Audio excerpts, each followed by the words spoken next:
अस्सलाम वालेकुम नाज़रीन, मैं हूं आपका मेज़बान आरफ भट्टी और आप देख रहे हैं प्रोग्राम आज की शख्सियत। आज हमारे साथ अंजुमन ताजरान अशरफ भट्टी ग्रुप मियां मोहम्मद सलीम साहब मौजूद हैं। और जैसा कि मियां साहब आपको मालूम है कि प्याफ ग्रुप और MBF businessman group front group जो है उनके इलेक्शन होने जा रहे हैं और चैम्बर ऑफ कॉमर्स में ये एक मेले का समा होता है और लोग जोग दर जोग आते हैं और अपना हक़ राय दही इस्तेमाल करते हैं। तो आप किस जमात को जो है वो सपोर्ट करने जा रहे हैं? बिस्मिल्लाहिर्रहमानिर्रहीम। बट साहब, मैं हस्ब रवायत अंजुमन ताजरान लाहौर या अंजुमन ताजरान ऑल पाकिस्तान, हम हस्ब रवायत प्याफ फाउंडर अलाइंस को ही प्रेफर करते हैं और पिछले कई सालों से उन्हीं को वोट दे रहे हैं। और उसकी वजह है कि ये काम करने वाले लोग हैं। इसमें आप मोहम्मद अली मियाँ साहब को देख लें या मियाँ अंजम नसाद साहब हैं, मियाँ नुमार कबीर साहब हैं, मलिक इफ्तिखार साहब हैं, इरफान इकबाल शेख साहब हैं, जिनका कि अभी टेन्योर अभी उनका टेन्योर खत्म हो रहा है। ये वो चेहरे हैं जो काम करने वाले हैं, बिल्कुल ठीक है। और ये वो शख्सियात हैं जो हर दौर में इन्होंने ताजरों के लिए अपनी खिदमत पेश की जी। और बहुत सारे ऐसे काम जो इनके एतवार में हुए और वो तारीख़ी हैसियत रखते हैं। तो मैं समझता हूँ कि ये प्याफ फाउंडर अलाइंस इसकी हकदार है कि उनको वोट दिया जाए, क्योंकि उन्होंने काम करके दिखाया है। और मैं बल्कि पिछले 17 साल किया, अगर सिर्फ ये जो लास्ट टेन्योर मियाँ अपना शेख इरफान के बाद साहब, उनका टेन्योर अगर देखा जाए तो उनके टेन्योर में उन्होंने जितने प्रॉमिस किए उनमें 95% उन्होंने वो मुकम्मल किए अपने प्रोजेक्ट। उसमें FDR, उसमें पासपोर्ट ऑफिस, उसमें बहुत सारे ऐसे टेबल वहाँ पर वो काउंटर खुलवाए जो कि ताजर या इंडस्ट्रियलिस्ट इदारों में जाते थे, उनका टाइम बहुत ज़ाया होता था। अब उन्हीं इदारों के, उन्हीं महकमों के काउंटर लाहौर चैम्बर में खुले हुए हैं। हम इज़्ज़त से वहाँ पर जाते हैं, अपने काम करवाते हैं और वापस आ जाते हैं। ये हमारे लिए बड़े एजाज़ की बात है। तो मैं समझता हूँ कि प्याफ फाउंडर अलाइंस को मैं ना तो वोट, देखिए मेरी बात सुने, असल बात होती है कि वोट मांगना, एक बात होती है वोट दिया जाए, वोट खुद दिया जाए, ये उसका उसका इनाम है। बिल्कुल सही। तो वोट मांगने अगर आप किसी के पास जाते हैं और फिर भी आपको वोट नहीं मिलता, जैसे कि मेरे दूसरे भाई हमारे अपोजिशन में हैं लाहौर बिजनेसमैन ग्रुप के, वो पिछले कई सालों से कोशिश कर रहे हैं लेकिन वो कामयाब नहीं हो रहे। 17 साल से। उसकी एक वजह ये भी है कि वो जब इलेक्शन आता है तो वो किसी हादसे की तरह अचानक सामने आते हैं और जैसे इलेक्शन कंप्लीट होता है और वो बेचारे हार जाते हैं, फिर वो गुमनामी हैसियत में चले जाते हैं। फिर पूरा साल वो नज़र ही नहीं आते। ऐसे ही। तो कहने का मतलब ये है कि जो ताजर है, जो ताजर रहनुमा है, वो तो 24 आवर का ताजर रहनुमा होता है। तो ये सब मुझे एक और ये बात बताएं हमारे नाज़रीन को, ये ताजरों को इस वक्त इतने मसाइलों का सामना करना पड़ रहा है क्योंकि कोविड का दौर रहा है, अभी भी है। तो इसमें ताजर जो है वो ख़ास तौर पे छोटा ताजर जो है वो तो पिस कर रह गया, तो उसके पास तो इतने वसाइल भी नहीं है। तो इसका भी बड़ा नारा लगता रहा गवर्नमेंट को, लोग जो ताजर हैं वो एहतजाज करते रहे और मुख्तलिफ़ प्लेटफॉर्म पर जो है वो रैलियाँ भी निकाली गई। तो हुकूमत से यही एक डिमांड करते रहे कि छोटा ताजर जो है वो इस वक्त पिस गया है, तो उसकी हेल्प किस तरह करें, या तो छोटे ताजर को बिला सूद उनको कर्जे दें ताकि वो मार्केट में अपने आप को दोबारा से इस्टेब्लिश करें और अच्छा रोज़गार कमा सकें। इससे वाले साहब क्या कहेंगे?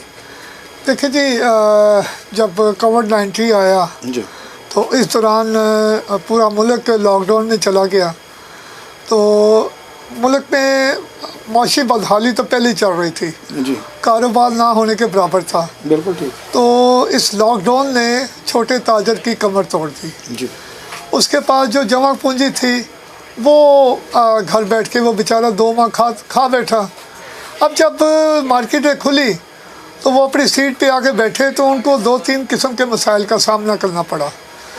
एक, उनके पास सामान नहीं था आगे बेचने के लिए। दूसरा, जो पहले सामान लिया उसकी पेमेंटें करनी है।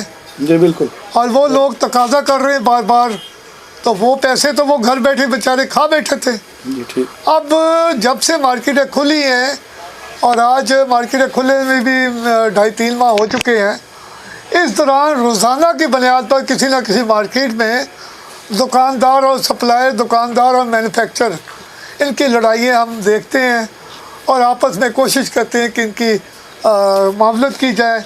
लेकिन वो मामलत इसी शक्ल में है कि दुकानदार ने पैसे देने हैं और लेने वाले ने लेने हैं। उसके लिए जितनी देर तक उसके पास पैसे अरेंज नहीं होंगे, ये मामला ठीक नहीं होगा। 2-4 दिन 10 दिन का डिले हो जाएगा।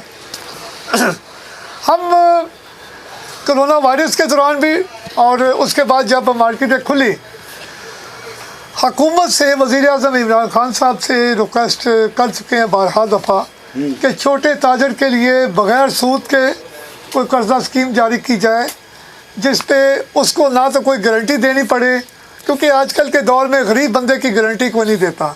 जी बिल्कुल। तो इंतहाई आसान शराइत पर और बग़ैर सूद के कर्जा स्कीम जारी की जाए, जिससे वो अपने कारोबार को चला सके। तो मैं समझता हूँ कि ये वक्त की ज़रूरत है और जितनी देर तक ये मामलात गवर्नमेंट की तरफ से कोई ऐसी कोई खुशखबरी नहीं आती, मार्केटों में लड़ाई झगड़े मामलात इसी तरह चलते रहेंगे।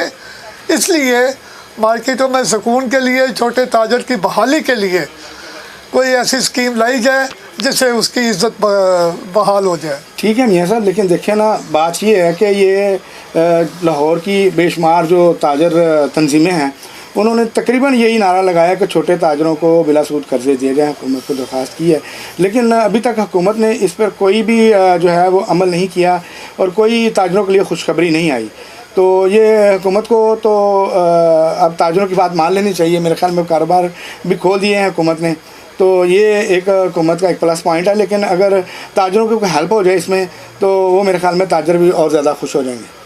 तो मियाँ साहब, ताजरों के जो एक और भी बड़ा एक मसला है इंडियन इनकम टैक्स के हवाले से, जो ताजरों को मसाइल हैं, उसको आप कैसे देखते हैं मियाँ साहब? देखिए जी, मैं हमेशा कहता होता हूँ कि स्टेक होल्डर जो होता है ना, वो मुतासरा बंदा होता है। आपने जिस महकमे पे, किस इदारे पे, जिस आवाम के जिस शोबे पे आपने टैक्स लगाना है जी, जितनी देर तक आप स्टेक होल्डर के साथ बैठ के मशावरत से वो टैक्स पॉलिसी नहीं बनाएंगे, मैं समझता हूँ टैक्स पॉलिसी आपकी कामयाब नहीं हो सकती। बिल्कुल ठीक है, बिल्कुल ठीक। जितनी देर तक आप टैक्स देने वाले की सख्त उसकी ताकत के मुताबिक टैक्स नहीं लगाएंगे, तो ना तो टैक्स इकट्ठा होगा और ना ही आप चोरी रोक सकते हैं। ठीक हो गया। मौजूदा पिछले 1 साल से हम मुख्तलिफ हमारे इश्यूज़ हैं, जैसे शनाख्ती कार्ड की हमारी एक शर्त लगा दी गई है। यह मैं समझता हूँ बिला वजह ही है, इसकी कोई ज़रूरत नहीं थी, इसको ख़त्म किया जाए। उसके अलावा जो एक नई पॉलिसी दी थी FBR ने कि इस बजाय इसके कि एक कारोबार का हुजम देख के टैक्स लगाया जाए, FBR ने कारोबार का हुजम देखने की बजाय दुकान का साइज, दुकान का हुजम देख के टैक्स लगा दिया। अब वो पॉलिसी समझ से बालातर है कि एक तूड़ी का गोदाम है, वो 2 कनाल में है, उस पर टैक्स फिर आप बहुत ज़्यादा लगाएंगे, और एक सनियारे की दुकान है, वो आधे मरले की है, उस पर टैक्स पे ना होने के बराबर होना चाहिए। बिल्कुल ठीक। तो मैं समझता हूँ कि कारोबार की अहलियत, कारोबार की वसअत, उसका साइज़, उसका हुजम देख के टैक्स लगाया जाए, ना कि दुकान का हुजम देख के लगाया जाए। तो मियाँ साहब, हुकूमत को क्या पैगाम देंगे इसके हवाले? देखिए जी, इसमें ये गवर्नमेंट, PTI की गवर्नमेंट, इमरान खान साहब हमारे लीडर हैं, हमारे आने वाले कल के रोशन सितारा हैं। मैं समझता हूँ अल्लाह ना करे अगर गवर्नमेंट ये हटा दी गई, जिस तरह की अपोजिशन पीछे पड़ी हुई है, तो हमारे पास ऑप्शन कोई नहीं है, चॉइस कोई नहीं है। बड़ी देर बाद पाकिस्तान को एक ऐसा लीडर मिला है जो कि इस मुल्क की रोड मैप को सीधा कर रहा है। बिल्कुल ठीक। और मैं समझता हूँ कि ये हमारी खुश नसीबी है कि ऐसा हमें शख्सियत मिली है। हम इस हुकूमत के भी बाजू हैं और इमरान खान के सिपाही हैं। जी बिल्कुल, इसके साथ मैं वज़ीर आज़म साहब से दरख्वास्त करूँगा कि हमारे मसाइल को तरजीही बुनियादों पर हल करें। जी हमारे जो बाकायदा हमारे असल लीडर हैं, जो शोकेस के लीडर हैं वो नहीं, जो मीडिया पे बैठ के बोलने वाले लीडर हैं वो नहीं, जो हकीकी लीडर हैं, बिल्कुल ठीक, उनको साथ बिठाएं और उनसे मशावरत के साथ टैक्स पॉलिसी बनाएं ताकि टैक्स चोरी जो है वो ख़त्म की जाए।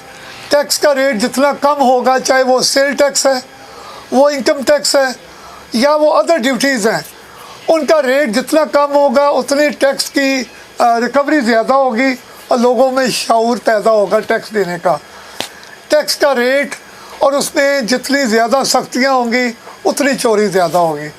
तो मेरी रिक्वेस्ट है कि जितनी पॉलिसियाँ बनाई जाए वो ताजर लीडरों के साथ, ताजर उन नुमाइंदों के साथ जो हकीकी नुमाइंदों उनके साथ बैठ के बनाई जाए। जी बिल्कुल ठीक है मियाँ साहब, आपकी बात को आगे बढ़ाते हुए कि ताजरों को साथ मिलाकर उनके जो सरबराह हैं तंजीमों के, ताजर तंजीमों को उनको साथ बैठाकर उनके साथ जो है एक लाए अमल बनाया जाए ताकि जो तमाम ताजर बरादरी है वो अपने कारोबार के हवाले से सुरखरू हो सके। इसी के साथ ही मियाँ साहब इजाज़त चाहते हैं नाजरीन से।